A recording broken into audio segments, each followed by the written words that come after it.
So in our camp, with Zionistic, we shifted to the left. Okay, I was too young to know what that was about.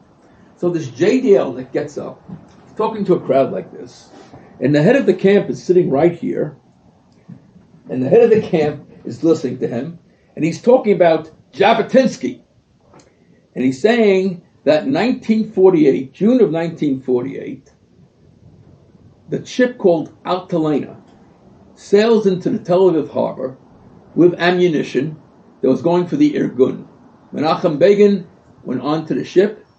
Ben Gurion, this says, and Ben Gurion gives the order to shoot down, to sink the Altalena. Yitzhak Rabin follows the order.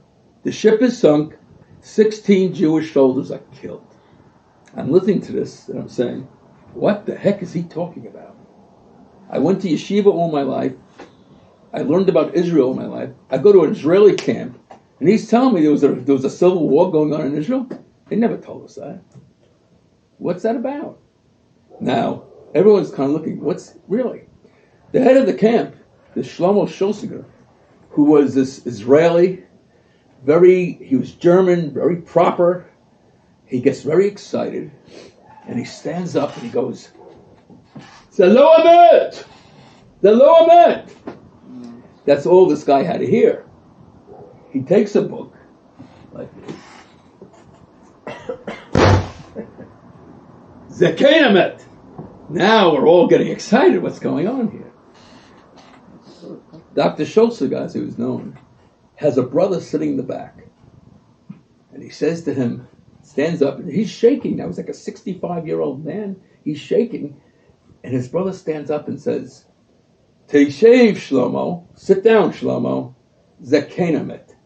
It is true. And we all sat there. And he said, wow, what was that about? It's true. That's true with our history. But what we don't say is what happened next. The next thing is Menachem Begin, the head of the Irgun. Know what he says? Put down your guns. We join the government. It ends right here. He uses the words that if you go to the Tayelet on Tel Aviv, across from the Don Hotel, you'll see the marker. It only took him 30 years to put the marker up, but there's a marker there with all 16 soldiers' names.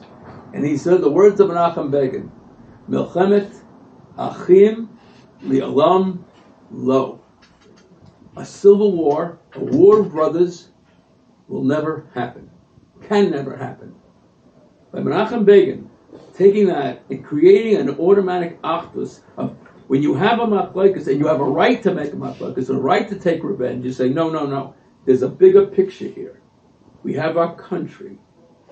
We have what's going on. We stop it right here. He stopped it, and the Negev bloomed.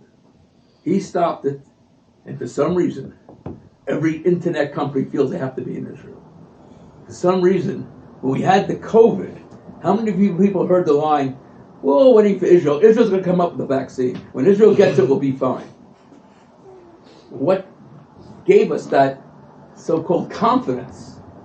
The only thing I could say, a lot of times when we have people come to the shtibel downstairs, you have different type of people looking for different organizations. A lot of Hasidim, some of Kippas Rugot, different, every type of Jew. And I ask them one thing. Tomorrow night you're going to be going back to Eretz Yisrael. You're going to see each other in the airport. Do me a favor. Don't make believe you're strangers. Don't make believe you never saw each other. Don't play the game, do I know you? Don't do that. It's a fellow Jew. Greet him. Hug him. And that's what's going to bring us to our Geula. That is what we could do. People say to me, my kids say to me, Dad, but what's your solution? And I say to them, sorry, they said, Dad, what's your solution? Come on. You want the shtrachim, you want all this, what's your solution? What's my solution? Very simple. It's HaKadosh Baruch Hu, the divine solution. It's been going on. It's like, for 2,000 years we waited, and all of a sudden we get it. We said there were 6 miracles. 6 miracles gave us the country. Now HaKadosh Baruch Hu, God's saying to us, what are you going to do with it? I gave it to you. It's a very, very hard thing when, a lot of you are from the former Soviet Union. And I remember, I felt very bad. In '78, I'm in Israel. I pick up two soldiers, and they were from the former Soviet Union. So I asked them, this is '78, Brezhnev just opened the gates. And I said, how do you love the land? And they go, Am Yisrael ohavim et ha'aliyah. They love the aliyah, avalo et ha'olim. Not the ones who came.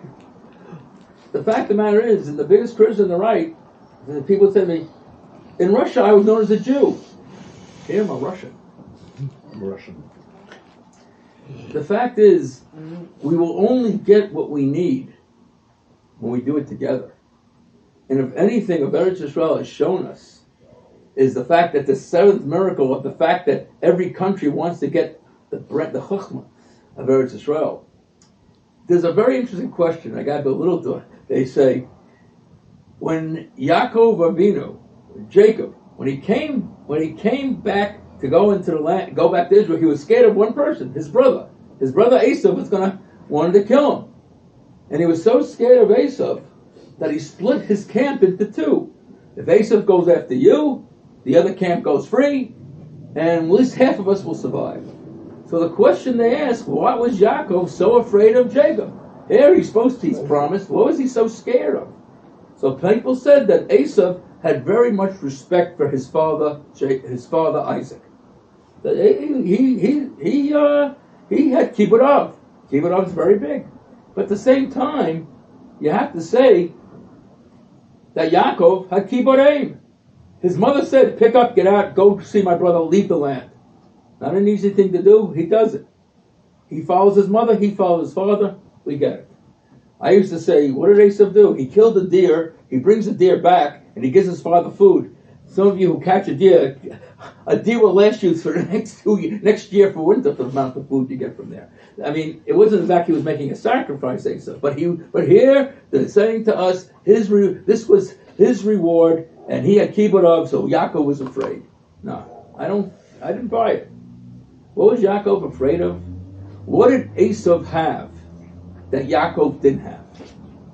Where was Yaakov the last 36 years? Chutz la'aretz. Where? Chutz la'aretz. Exactly. Where was Esav? Eretz Yisrael with his father. Esav had Yishuv ha'aretz. He had the brachas of Eretz Yisrael. Very good. But if you don't keep the mitzvahs, you lose every possible goodness and privileges. My friend, you should be sitting here happy. You're 100% right. We're given Eretz Yisrael, but HaKadosh Baruch Hu is saying, what are you going to do with it? How are you going to... You got it. Now, what are you going to do with it? And the only way we're going to do something with it is Achdus Ha'am. To get back to that feeling of 67. You know, in 67, I love the phrase we had, because you got to understand the amount of money that was coming out to give tzedakah to the country. They had a phrase, I don't know if you guys remember this, give until it hurts. And if it doesn't hurt, you haven't given enough. And you felt it. You felt it.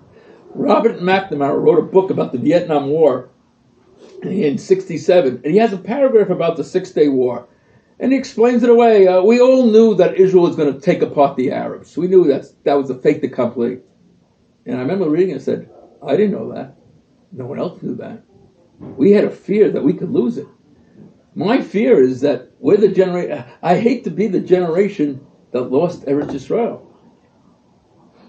And the only way we could stop that is, really, when you walk in the street this week and you see someone on Shabbos, you say good Shabbos to him. Only in New York City, when you say good Shabbos, the guy looks at you, what are you, crazy? You don't talk to people. You don't say good Shabbos. You don't do that.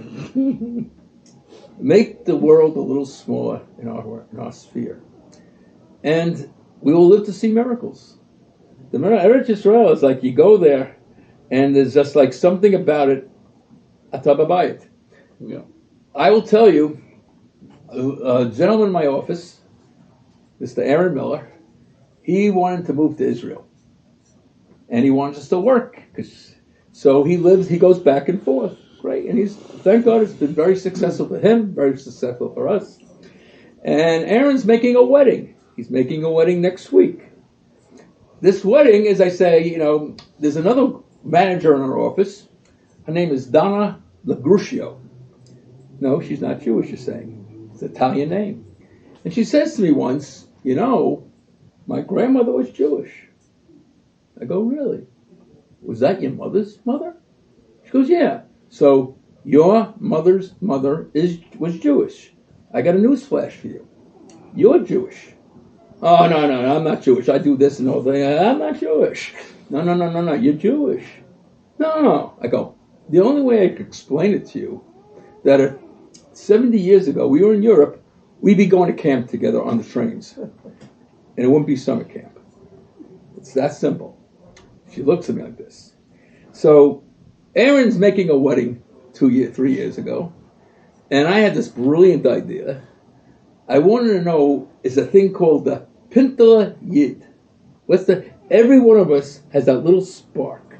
Now here's this third generation of having no practice. I was doing my social experiment. I was going to take Miss Donna Lagruccio and her husband to Eretz Yisrael. I just wanted to see, when they come off to go to this wedding, I wanted to see, do I have the Pintele Yid? Yeah.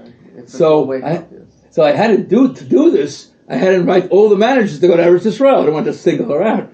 So, of course, I invite the managers, and guess what? Her husband gets sick, and she can't go. Okay. Aaron's making a wedding next week, as I said. And I said to Donna, this time you're going again. She still works for you. Yeah, she still works for me. That's an accomplishment. That is an accomplishment. She's been with me for 27 years. And I said, you're going this time. Next year we'll talk. We'll be in Yerushalayim together. I'll let you know what happened. Chag Sameach.